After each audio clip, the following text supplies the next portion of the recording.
Bienvenue à Destination WDW. Et oui, une première, en fait, vidéo. On fait un petit test aujourd'hui, donc j'espère que ça va vous plaire. Destination WDW. Une présentation de wdroad.com, les conseillers voyage numéro 1 pour les destinations magiques. Et voici votre animateur, Jean-Philippe Paré. Aujourd'hui, on parle de nouvelles et d'actualités. Donc, avec moi, Paul est là. Salut, Paul! Salut Jean-Philippe, ça va bien? Très bien, toi? Toujours. Excellent. Et enfin, les auditeurs vont pouvoir me voir quand je suis en train de... Enfin, ça dépend pour qui. Ça dépend pour qui. Il y en a d'autres qui, vous me voyez pas, vous faites juste m'écouter. Effectivement. Tant mieux pour vous. Éric Matteau est là. Salut, Éric. Salut Jean-Philippe, salut Paul. Ça Salut. fait plaisir de vous voir aujourd'hui. Ouais. Écoute, dans la vie, il y en a qui sont faites pour la radio, il y en a qui sont faites pour le podcast. Nous autres, on fait la tentative aujourd'hui côté vidéo. Peut-être qu'on aurait dû rester cachés après Ouais, tout. c'est ça. Mais en tout cas, On on va- va avoir du fun. On va avoir du fun, effectivement. C'est la On va première faire ça. fois. En plus, je pense qu'on est les trois en même temps pour faire un épisode de nouvelles, vraiment dans le même endroit. Donc, ça va être bien le fun. On a quand même plusieurs choses à vous parler. Aujourd'hui, on va débuter justement avec Éric qui va nous parler de Space Shipper. Tu as peut-être des changements à venir. Tu vas nous parler un petit peu justement d'un partenariat qui se termine. Oui, ça fait depuis à peu près 2007 que la multinationale allemande, en fait, Siemens, qui fait dans la haute technologie, a des commandites avec Disney et à plusieurs égards. En fait, ils n'ont pas juste commandité Space Shipper, ils ont commandité aussi Illuminations. Ouais. Auparavant, ils avaient commandité d'autres choses, le Osborne Spectacle of Dancing c'est vrai, c'est eux Lights autres aussi, ouais. à Hollywood Studios et même Small World à Disneyland. Donc, c'est juste pour dire qu'ils ont mis beaucoup d'argent avec Disney dans les dernières années, cette compagnie-là. Et la rumeur veut que Siemens aurait offert à Disney une flotte complète de monorails. La seule contrepartie qu'ils demandaient en échange d'avoir ces monorails-là, c'est que tant et aussi longtemps que Disney les aurait utilisés, les monorails, eh bien, le logo de Siemens aurait été obligé d'être affiché clairement sur chacun des véhicules. Mais ça n'a pas fait l'affaire de Disney et ça aurait fait un froid entre les deux compagnies. Et là, avec les méga travaux qui commencent du côté de Epcot, ben, tout est possible en fait là, avec une nouvelle commandite pour Space Shipper entre autres et pour Illuminations aussi. Je pense que ça va mettre un petit peu le clou dans le cercueil, là, la fin de la commandite avec Siemens. Pour Illumination, je pense que c'est une bonne nouvelle qu'il y ait un changement. Là. Ouais. Ça me fait un petit peu plus peur pour Space Shipper, par contre. Là, qui, Oui, parce qu'il faut savoir, au niveau d'Epcot, ça fonctionne beaucoup justement par partenariat, tout ça, par des sponsorships. Donc, ces compagnies-là, ce qu'ils donnent comme argent justement pour avoir de la publicité, tout ça, ben, ça fait en sorte qu'ils financent justement tout l'entretien, les attractions, tout ce qu'il y a autour. Donc, ça peut faire une belle différence. J'ai hâte de voir ce que ça veut dire exactement pour justement le futur de Space Shipper. Je peux pas croire qu'il changerait l'attraction en tant que telle. En même temps, ce qui pourrait sauver l'attraction, c'est que c'est une attraction qui est tellement... la façon qu'elle est conçue, c'est tellement difficile pour Disney d'aller faire des changements à l'intérieur. Ouais. Vraiment. Parce que c'est un monte-charge, puis le monte-charge n'est pas si grand que ça. Puis même pour les derniers changements qu'ils ont fait, j'avais lu qu'ils avaient modifié certains des véhicules pour transporter du matériel jusqu'en haut. Fait que vous connaissez la largeur des véhicules, il n'y a pas grand-chose qui rentre là-dedans. Fait que, tu sais, c'est peut-être ça qui va sauver cette attraction classique-là du changement. Puis encore là, je dis sauver, c'est pas tout changement qui sont mauvais, là, mais... Mais probablement que peut-être c'est plus tout le côté comme la finale où on détermine notre futur, tout ça qui pourrait peut-être changer, parce que tout est en lien vraiment avec Siemens. Et également le after show un peu, toutes les activités qu'il y a après là, quand on... C'est relativement simple ça, à mettre à jour, ça vaudrait la peine. Mais quoi qu'il en soit, si vous connaissez une multinationale qui cherche des activités à commanditer, dites-leur de téléphoner à Bob à Burbank, en Californie. Il va vous arranger quelque chose, c'est Ça sûr. une note, je demandais à Charles. Ouais, C'est ça, Charles. Fait que Charles, lâche un coup de fil. Ouais, lâche un coup de fil, ils ont besoin d'un petit sponsorship. Illuminations, par contre, ça fait quand même plusieurs années qu'ils en parlent de faire le changement. Je pense qu'ils sont rendus là parce que là maintenant Wishes a été modifié. On sait que Hollywood Studios maintenant, il y a des spectacles qui sont là. Vraiment dernier cri au niveau technologique, Rivers of Light, donc ils sont rendus là, je pense. Illumination, même je pense, la version actuelle, ça fait presque 20 ans. Ouais, donc à un moment donné, effectivement, dû pour un changement. Parlant de changement, ben, très bientôt, dans quelques jours, ça va être l'exposition D23 du côté de la Californie. À chaque année, ils en profitent pour faire des grosses annonces. On en a parlé dans le dernier épisode des nouvelles. Il y a beaucoup de choses qui se parlent au niveau de Epcot. On en avait parlé, entre autres, dans la liste, c'était l'ajout potentiel d'un pays au World Showcase. On entend beaucoup parler depuis ces 2 semaines-là. On parle beaucoup du Brésil qui pourrait être ajouté. On a vu l'Espagne aussi à quelques endroits, mais c'était vraiment le Brésil qui ressort le plus. Ce qu'on parle, c'est que ce serait situé entre le pavillon de l'Allemagne et le pavillon italien. Donc ça veut dire que bye-bye les petits trains. Ouais. Donc à moins qu'ils les déplacent à quelque part, mais les fameux petits trains, ils vont probablement disparaître si c'est vraiment le cas. Ils vont se amener à la même place que Viva Legacy. Oui, probablement dans le même container. On va les ramasser tant qu'à ça. Bon, on sait, là, un pavillon, ça veut dire nouveau restaurant, nouvelle boutique, tout ça. On parle beaucoup qu'il pourrait y avoir une attraction. J'essaie de penser un petit peu qu'il y a un Brésil, attraction, vite. Moi, je ne connais pas assez le Brésil pour proposer. J'espère que ce ne sera pas un autre ride en bateau, là, mais en tout cas. Les trucs caballeros. Oui, des Brésiliens, tout simplement. Moi, ça, le Brésil, je m'en étais fait parler il y a peut-être 1 an et demi lors d'une rencontre à Disney, là, lors d'un événement, tout ça. Puis déjà là, il disait que ça s'enlignait pour ça, mais c'était vraiment une question de budget. Puis là, probablement qu'ils ont trouvé le budget parce que eux aussi, les pays fonctionnent un peu comme Space Shepherd, t'en parlais, là, par partenariat, par sponsorship. Donc, ils attendaient juste le feu vert pour ça. Donc, feu vert, Brésil, ça va quand même assez bien ensemble. Chose intéressante aussi, on va dire pourquoi Brésil, pourquoi on choisit le Brésil. Tu sais déjà que le Canada, le Brésil, c'est quand même assez proche des États-Unis. Il faut savoir que selon certaines données touristiques aux États-Unis, il y a quand même 1/3 des gens qui visitent les États-Unis qui viennent du Brésil, qui vont à Disney World. Wow. Donc, c'est quand même énormément de Brésiliens. Puis on le sait, chaque fois qu'on va à Disney World. Juste 1/3. Moi, à chaque fois que je vais là et qu'il y a des Brésiliens, j'ai l'impression que le Brésil au complet est sur place. Ils sont bruyants, ils prennent la place, ils se déplacent vraiment en gros groupe. Ils sont extravertis. Donc, disons que ça, c'est déjà une clientèle. Mais en même temps, tu sais, moi, je vais pas à Epcot parce qu'il y a un pavillon du Canada là. J'ai de la misère un petit peu à faire ce lien-là, mais peut-être qu'eux ont vraiment le goût de voir un pavillon de leur pays, je ne sais pas. Mais en tout cas, j'ai hâte de voir qu'est-ce que ça pourrait donner. C'est sûr que probablement qu'ils vont avec le premier pays qui est prêt à déplier de l'argent pour investir dans un nouveau pavillon. Mais c'est ce qui se parle beaucoup. Donc, probablement que justement, au niveau de D23, on va en savoir un peu plus. Autre rumeur qui fait beaucoup de bruit depuis, je dirais, une dizaine de jours, ça concerne Disney's Animal Kingdom. Un peu étrange parce qu'on sait que justement au niveau de Disney's Animal Kingdom, c'est pas mal le parc où il y a eu le plus d'investissement dans les 3-4 dernières années avec Pandora. Là, on parle vraiment de Zootopia qui pourrait faire son apparition maintenant du côté de Disney's Animal Kingdom, qui remplacerait le Rafiki's Planet Watch. Pas certain que le grand monde vont s'ennuyer de Rafiki si jamais c'est vraiment le cas. Au niveau de la thématique, ils vont garder la même façon de se rendre à ce land-là, c'est-à-dire en train, parce qu'on sait que dans Zootopia, pour se rendre à la ville de Zootopia, Julie Hopps monte à bord d'un train et se rend à Zootopia. Il va falloir changer le train. Il va falloir changer le train, effectivement, mais on garderait le même principe. Puis on développerait là-bas attractions et tout. Vite comme ça, collation, on pense tout de suite. Je sais pas comment en français ils les appellent, mais en anglais c'était les popsicles, mais tu sais, pas P-A-W. C'est popsicles. Ouais, des genres de petits. Ça fait trop longtemps que je n'ai pas écouté le film. Des petites pattes d'animaux qui mangeaient comme en espèce de popsicle. Donc ça ferait effectivement fureur.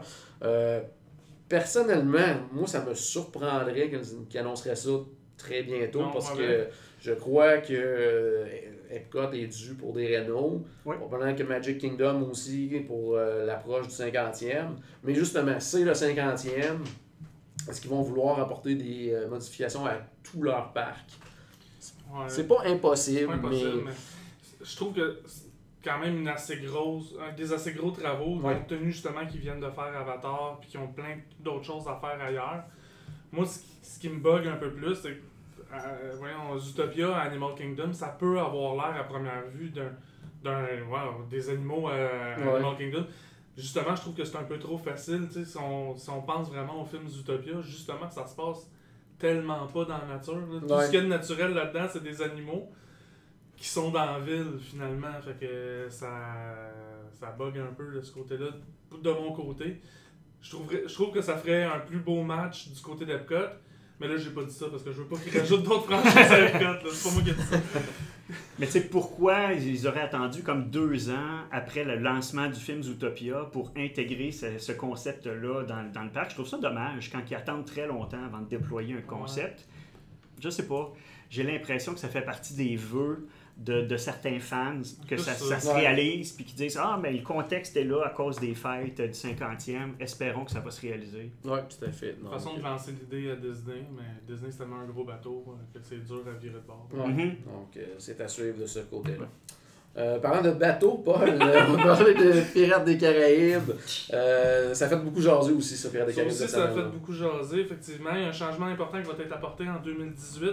La fameuse scène de l'encan va être modifiée. C'est la fameuse rousse, justement, que tous les pirates veulent, va joindre les rangs, finalement, des pirates. Et c'est elle qui va diriger l'encan, sauf qu'au lieu de diriger l'encan de d'autres femmes, elle va diriger l'encan de bien du village, des villageois. Ce ne sont plus des femmes qui vont être à l'encan, ça va être des trucs qui vont voler dans le village. Justement, la rumeur, c'est qu'il y aurait eu justement des plaintes de visiteurs qui trouvaient que c'est une scène d'exploitation de la femme qui réduit la femme au niveau de simple objet mis à l'encan. Je trouve ça un peu fort. Ben, surtout que probablement que c'était comme ça à l'époque des pirates. Oui, j'ai beaucoup entendu ça sur Internet, mais en même temps, d'un autre côté, quand je fais Pirates des Caraïbes, je suis pas là pour non plus un cours d'histoire. C'est pas de l'histoire pendant tout, il y a un squelette qui conduit un bateau. Fait que je suis pas mal sûr que c'est pas super précis. Non, je pensais que c'était comme ça. Malheureusement. Mais reste quand même que c'est une scène que, à mon avis, est iconique de l'attraction. C'est vraiment... Écoute, ils ont fait des t-shirts avec la phrase « We want the redhead » écrit dessus. J'ai d'ailleurs un de ces t-shirts-là. Je trouve ça vraiment dommage qu'ils changent ça. C'est pas la première fois que Disney change une partie de cette attraction-là. La scène, tout de suite après... que il y a un pirate, il y a 2 pirates qui courent ensemble en rond avec un coffre au trésor, puis après ça il y a 2 pirates qui se font courir après par des villageoises avec un balai. Avant ça, au début des années 90, quand ils ont fait le changement, juste avant ça, c'était des pirates qui couraient après des femmes en rond, évidemment. Puis le gag à ce moment-là, c'est que c'était 2 pirates qui couraient, il y avait un pirate qui courait après une belle femme, un autre pirate qui courait après une belle femme en rond. Puis le troisième, c'était l'inverse. C'était une femme qui était beaucoup moins jolie, disons, que les 2 premières, qui courait après un pirate. Fait qu'il était là le gag. Fait que quand ils ont modifié la scène, ça a tombé un peu à plat. Par contre, tant qu'à faire les changements, ce que j'ai vu du changement qu'ils vont faire, je pense que c'est quand même bien fait. Oui, pour ça, oui. Ça va pas dénaturer l'attraction, ça va être bien fait. C'est pas juste un changement pour un changement. Je pense que le fait justement qu'ils intègrent la rousse d'un pirate puis qu'elle va participer activement, elle va participer même plus activement que ce qu'elle participe actuellement. Je pense que de ce côté-là, ça peut être intéressant. Je trouve juste ça dommage qu'on change. C'est sûr que là, bien sûr, ça, au niveau de la communauté Disney, il y en a beaucoup qui se sont plaints. Il y a même eu des pétitions. Je pense qu'il y en avait une qui avait au-dessus de 30-35 000 personnes qui avaient signé en quelques heures, mais ça, c'est Disney. Ils font jamais ça pour les fans de Disney, malheureusement. Non, c'est vraiment pour les visiteurs et tout ça, donc je suis pas sûr que ça va apporter un gros changement à ce niveau-là. J'ai hâte de voir aussi, parce que présentement, du côté de Paris, c'est en rénovation, Pirates des Caraïbes, alors probablement qu'à l'ouverture, peut-être que ces changements-là sont déjà faits du côté de Paris. Donc, nos amis français vont avoir la chance peut-être de voir cette scène-là avant tout le monde. Donc, c'est à suivre. Du côté de la Floride, on s'attend à ça en 2018. Excellent. Parfait. Éric, maintenant, on va parler un peu plus planification voyage, parce que pour les gens qui vont à Disney à l'automne, autant pour les parties d'Halloween que de Noël, il y a quand même quelque chose d'important là, à savoir pour cette période-là. Vous vous souviendrez, les gars, qu'il y a quelques mois de ça, peut-être quelques semaines, je me souviens plus trop, on avait parlé que la parade de 3 heures changeait d'horaire, qu'elle changeait pour 2 heures. Puis on avait dit une des raisons pour ça, c'était de faciliter la transition entre la fin de l'heure de parade et le début d'entrée dans les parcs des gens qui arrivent pour participer au party du soir, party d'Halloween, party de Noël. Autre étape, deuxième phase, si on veut, de ces modifications-là, c'est que... oui, c'est ça. C'est encore une fois, pour l'arrivée des visiteurs, c'est que les soirs de party de Noël, vraiment pour les parties de Noël, cette fois-ci, le Magic Kingdom va fermer à 6 h au lieu de fermer à 7 h le soir. Okay. Donc, le party va commencer à 7 h comme d'habitude. C'est simplement que si on veut faire des attractions entre 6 h et 7 h, ben, il va falloir avoir notre bracelet ou notre billet de party pour ce soir-là. Bon. Sinon, si moi, ce soir-là, je ne participe pas au party, ben, je vais être obligé de rester soit dans les restaurants ou encore de profiter des boutiques jusqu'à 7 h, heure à laquelle on va me demander de quitter le Magic Kingdom. Ouais. Donc, c'est une petite modification. Mais là, j'imagine que, j'ai pas lu ta nouvelle, mais j'imagine que c'est entrer dans une attraction à l'heure de fermeture. Il faut être entré dans la file d'attente pour...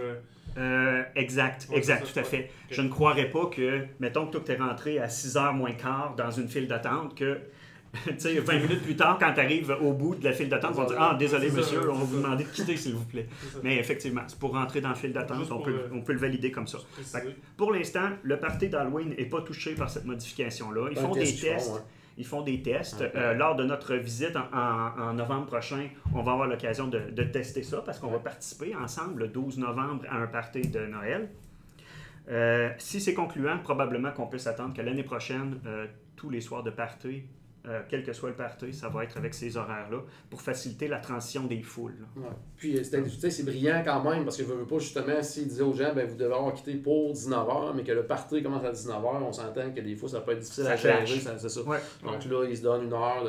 Puis pour les gens qui se posent la question, parce que des fois on reçoit vraiment cette question-là par courriel, à savoir bon, mais tu sais, peux-tu quand même rester là puis voir les parades, voir si. Non, puis vous allez voir qu'ils sont très efficaces. Puis ça se fait d'une façon très cordiale. Tu t'en rends même pas compte, puis t'es rendu à la sortie tout d'un coup, hein, parce que ils réussissent à t'amener tranquillement vers la sortie, puis tout ça se coule super bien. Puis, je sais pas pour vous autres, mais moi j'en vois tout le temps qui ont pas de... Ben là maintenant c'est moins, c'est moins facile, là, parce que c'est avec... Avec le Magic Band? Oui, c'est ça. Ouais. C'est moins facile à voir, mais auparavant, on en voyait tout le temps qui était assis tranquille, puis il n'y avait pas de bracelet. Mais effectivement, ils sont vraiment efficaces pour t'aider à te canaliser les gens vers la sortie, ceux qui n'ont pas de bracelet. Oui, tout à fait. Donc, en tout cas, c'est quand même une information importante pour ceux justement qui vont s'en là dans le temps des fêtes. Sachez qu'il y a une heure de moins prévue pour les heures d'ouverture du Magic Kingdom. On va faire un tour maintenant du côté de Disney's Hollywood Studios. Petit changement, mais qui, moi, quand même, que je trouve intéressant. Pas au niveau visuel nécessairement, parce que vous allez voir, Muppet Vision ont changé, ils ont une petite modification à l'extérieur de la bâtisse. Ouais. Donc, ils ont changé la fameuse... maintenant, c'est une espèce de marquise de théâtre, dans le fond, là, qui annonce, dans le fond, le spectacle. Avant, si vous vous souvenez comme il faut, c'était une espèce de gros Kermit là, avec la clap là, de film qui était là à l'extérieur. Simple affiche. Hein? Simple affiche. Là, maintenant, c'est vraiment là, une belle marquise classique de théâtre, avec un nouveau nom de théâtre qui s'appelle maintenant le Grand Arts Theatre. Pourquoi je dis que moi je trouve ça intéressant? C'est parce que ça démontre que les mopettes sont là pour rester, parce qu'on se posait vraiment la question. Dans les derniers mois, il y a eu un changement de nom. Maintenant, ça s'appelle Muppet Courtyard. Donc déjà là, on avait une espèce de petite idée que c'était dans les plans aussi, que ça allait être conservé. Là, ils changent la marquise, ils mettent l'emphase là-dessus. Ce que je trouve vraiment intéressant, je n'avais pas remarqué au départ, mais au niveau de Streets of America, ils ont conservé quelques bâtisses, quelques façades. Puis ils ont commencé à repeinturer ces façades-là, à changer la couleur. Puis les couleurs, ça fonctionne beaucoup plus avec tout ce qu'il y a comme couleur du côté de Muppet Courtyard. Ouais, plus donc, cartoon un peu comme... C'est en plein ça. Donc on a vraiment l'impression que quand toute cette section-là, puis que Star Wars Land va ouvrir, mais que Muppet Courtyard va prendre un peu d'expansion aussi. Qu'est-ce qu'ils vont faire avec ça? C'est pas nécessairement clair parce que c'est pas des bâtiments où on peut faire une attraction ou quoi que ce soit. Mais est-ce qu'ils vont mettre, je sais pas moi, un spectacle comme à Liberty Square là, avec des mopettes dans des fenêtres, quelque chose comme ça? Ça serait trop le fun. Pour avoir une espèce d'animation comme ça qui serait dans cette section-là. Par contre, ça pose toujours le questionnement à savoir comment la transition va se faire entre Star Tours et le Star Wars Land. Mais en tout cas, du moins pour les fans des mopettes, on peut s'attendre à ce qu'ils sont là encore pour rester pour un petit bout. Là. Oui, puis moi je trouve ça vraiment intéressant. Puis aussi, le fait qu'il enlève Kermit avec la clap, ça ça donne aussi... il s'éloigne de plus en plus du thème du cinéma. Ouais. Hollywood Studio, tu sais. Fait que ça concrétise un peu ça encore. Ouais. Un peu Là, on s'en c'est une va bonne au observation. théâtre des mopettes, puis tu sais, la marquise est là, donc Ouais. c'est ça. Donc, bon, c'est à suivre de ce côté-là, c'est à savoir qu'est-ce que l'avenir réserve pour les mopettes du côté de Disney Studios. Mais en tout cas, Ça va prendre un nouveau film. S'ils Ouais. font des changements comme ça, éventuellement, ça va prendre un nouveau film parce que... oui, puis un meilleur que le dernier, là, idéalement. Là. Ouais, oui, parce que quand tu regardes la dernière scène, là, c'est mourant. Ouais, Vous êtes dur. Excellent. Donc, hey, maintenant, on va y aller avec toi, Paul. Tu vas nous parler de. En fait, 2 petites nouvelles sur Disney Springs. Les gens qui vont y aller bientôt. Là. Ouais, ben il y a le Characters in Flight qui a changé de nom. Donc, pour mieux s'adapter au nouveau thème de Disney Springs, l'attraction a décidé de changer de nom pour Aerofield. Là, je vais le lire vraiment comme du monde. Aerofield, the World Leader in Balloon Flight. Donc, Okay. Aerofield, le leader mondial dans le vol de ballon.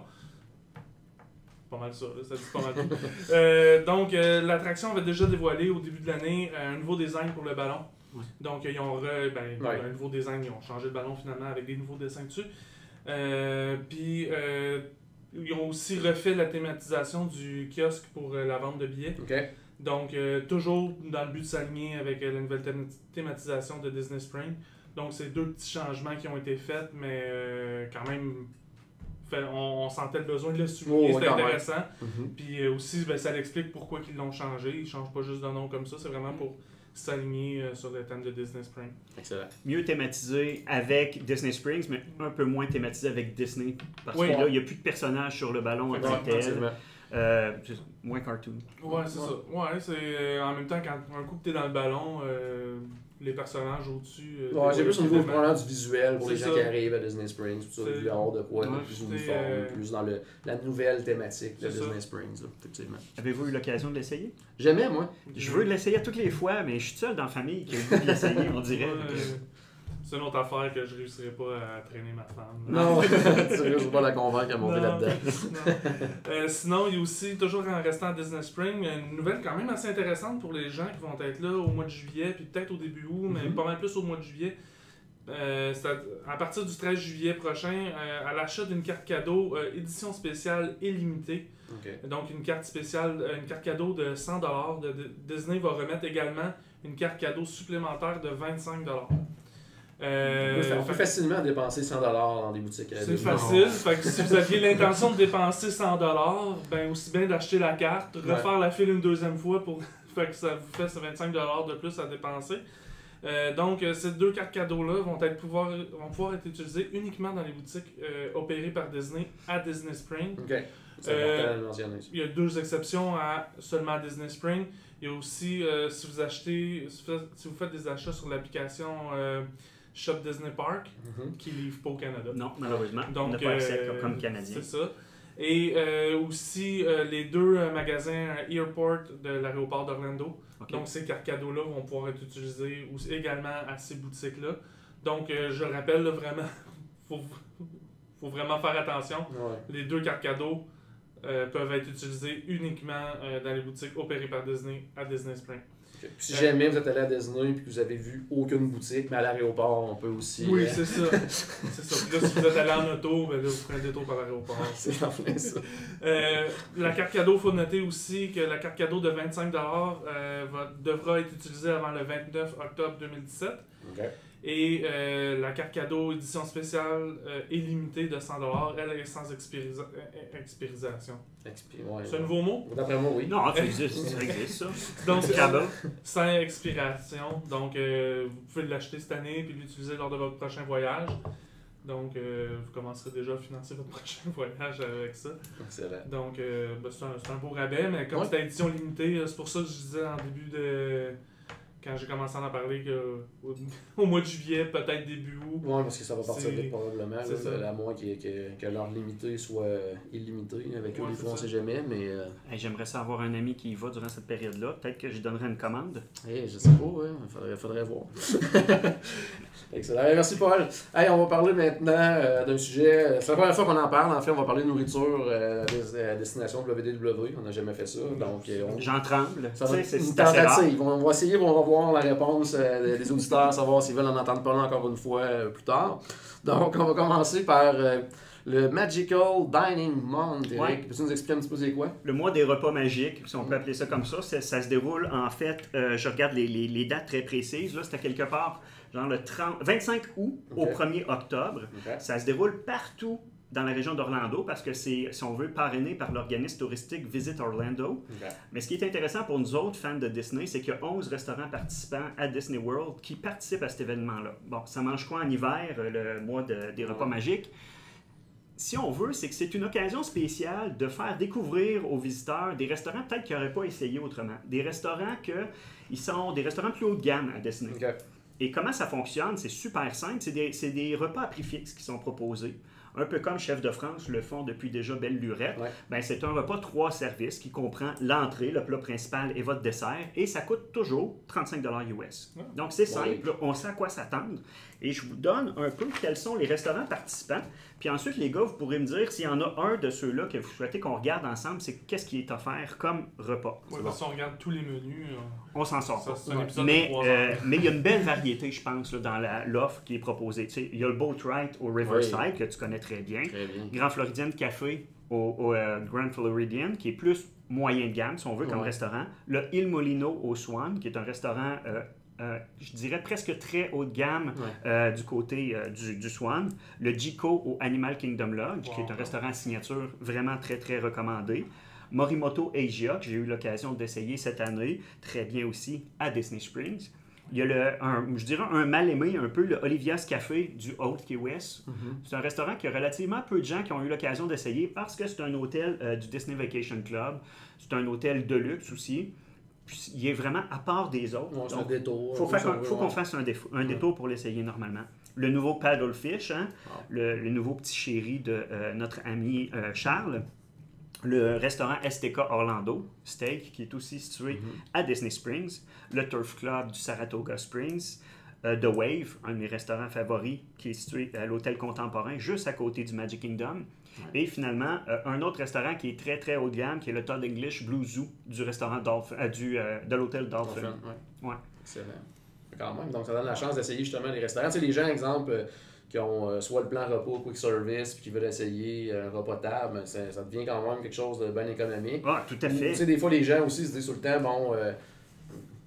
on manque jamais de nourriture à Disney, mais des fois, il y a des gens qui ont cette crainte-là quand tu vois que, par exemple, s'ils prennent le plan repas, ben, qu'ils ont comme 2 repas par jour, ben, il y a toujours moyen justement de rajouter un repas à un moment donné. Ou si carrément on n'a pas le plan repas, ben, ça devient une belle alternative pour essayer des restos. Moi, je serais curieux, dis-moi donc, voir au niveau du Jiko. Ah, j'espérais vraiment que tu dises pas le Jiko, parce que c'est vraiment celui qui a les noms les pires. Ça n'a même pas de bon sens, là. T'es sérieux? C'est celui-là que tu veux? Ben, à moins que tu n'aies un autre, là, t'as pas, là. Non, c'est correct. Vas-y. Écoute, on va l'essayer, le Jiko, puis là, vous pourrez rire de moi. Pourquoi pas? Donc, en partant, comme je vous l'ai dit, ça commence avec un appetizer. Un appetizer. Donc, vous avez le choix entre la salade Jiko ou le... Bon, ça commence. Le Ingoudé Tibbs in Brick. Qu'est-ce que ça veut? Aucune idée ce que ça veut dire, mais je peux vous dire ce que ça comprend, par exemple. Ça comprend des champignons, du fromage dans une pâte philo-tunisienne croustillante, des pommes et une vinaigrette curry.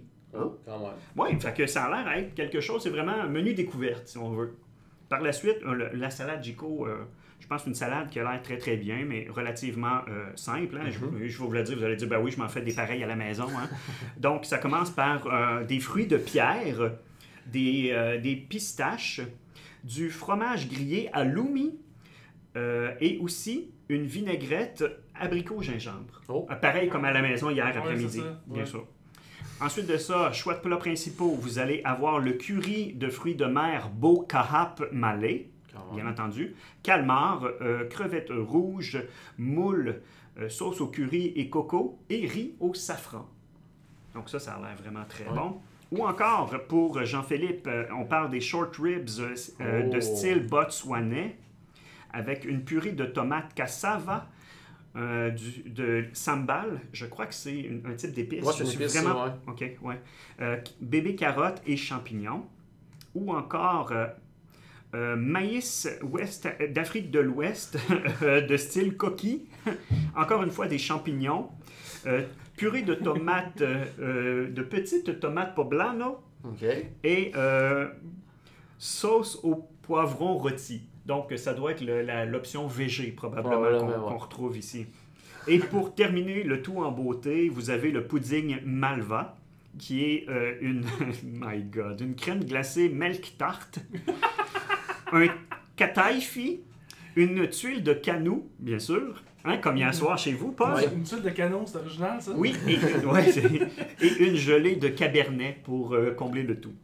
Ou encore, le coucher de soleil sur le safari, hein, c'est poétique.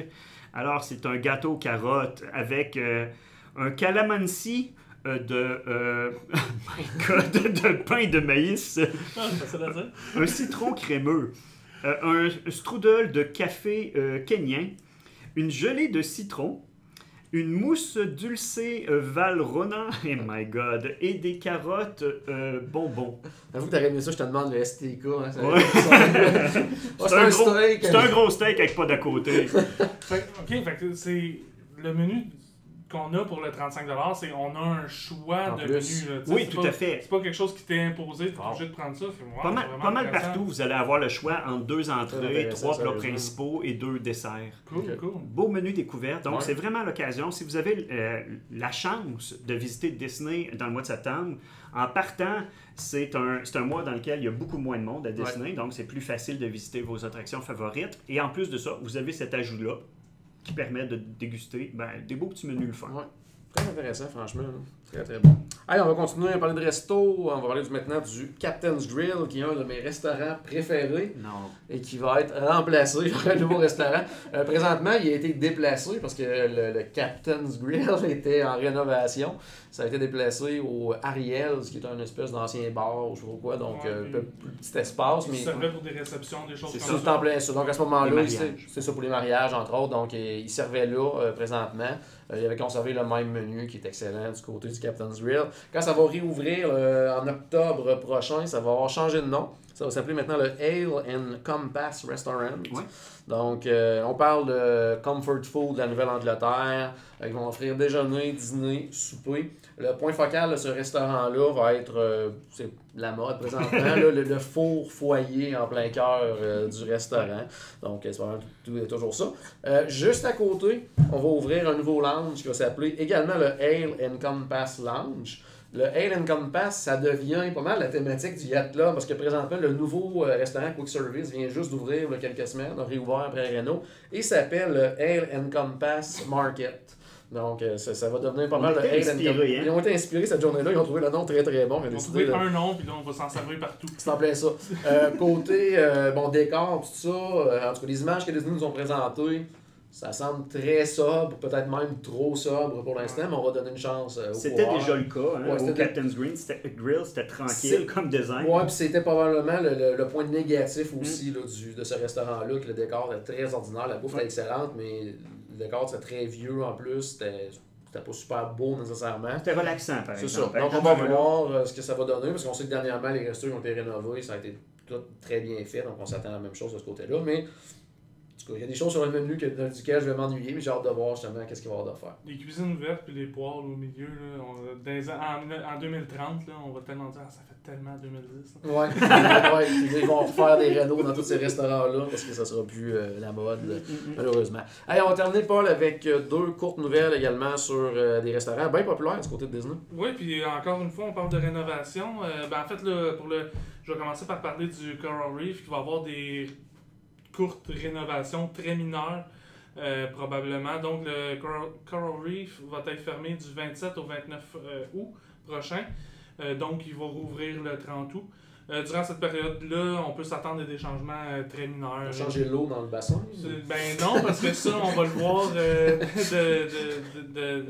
du pavillon. Mais non, probablement ils vont faire une couche de peinture, peut-être changer le tapis, laver vite, quelque chose de genre. Ouais. Mais c'est à peu près parce que laver vite, ça se peut que ça prenne 3 jours, là. Il y en a beaucoup. Mais fait que c'est quelque chose d'assez simple qui va être fait. Sinon, l'autre restaurant qui est en rénovation, qui va être en rénovation, c'est le Chef Mickey. qui va être relocalisé temporairement. Puis c'est là que la nouvelle est un peu étrange, c'est que c'est des travaux de maintenance non planifiés. Ouais, je sais pas ce qu'il y a eu. C'est ça, fait que non planifié, mais quand même dans un mois presque. Fait que c'est pas planifié, mais on planifie faire ça dans un mois, mais donc c'est quelque chose d'urgent, probablement, mais quand même pas dangereux parce que sinon ça serait complètement fermé. Donc ça va être à partir du 28 juillet jusqu'au 13 août. Le chef Mickey va être déplacé dans le centre des congrès du Contemporary Resort. Donc, fait que c'est ça. Ben, ça va être encore un buffet, les personnages vont être là, même chose. C'est juste qu'on ne sera pas dans le Grand Canyon Concourse. Donc, c'est la seule. Ça sera pas le même décor, il n'y aura pas le monorail. Mais c'est le même prix pour aller déjeuner, par exemple. Définitivement, c'est le même prix. Mais pour ceux qui y vont souvent, c'est peut-être l'occasion justement de voir un endroit différent. Fait qu'il y a peut-être un avantage à ça. J'avoue que de ne pas voir passer le monorail, par contre, ça enlève un petit quelque chose. Ouais, ça enlève quelque chose. Les gens qui sont jamais allés, entre autres. Mais quand il passe, il fait pas mal de bruit. Donc, c'est un plus puis un moins en même temps. Puis les visiteurs qui ont déjà fait des réservations dans ces dates-là, vous devriez avoir reçu un avis de Disney pour vous aviser du changement. Mais le restaurant reste ouvert, c'est juste qu'il est pas au même endroit. Excellent, merci. Bon, ça fait le tour tout le monde pour les nouvelles pour cette fois-ci. On va se reparler la prochaine fois. En fait, on va parler beaucoup probablement de D23 parce que ça va avoir eu lieu, donc il va y avoir plein de nouvelles pour les parcs Disney, espérons pour Epcot. Hein, on se croise des doigts idéalement. Donc à la maison, j'espère qu'on a ajouté un tout petit peu de magie dans votre journée. N'oubliez pas bien sûr que tout a commencé par une souris et on se revoit très bientôt.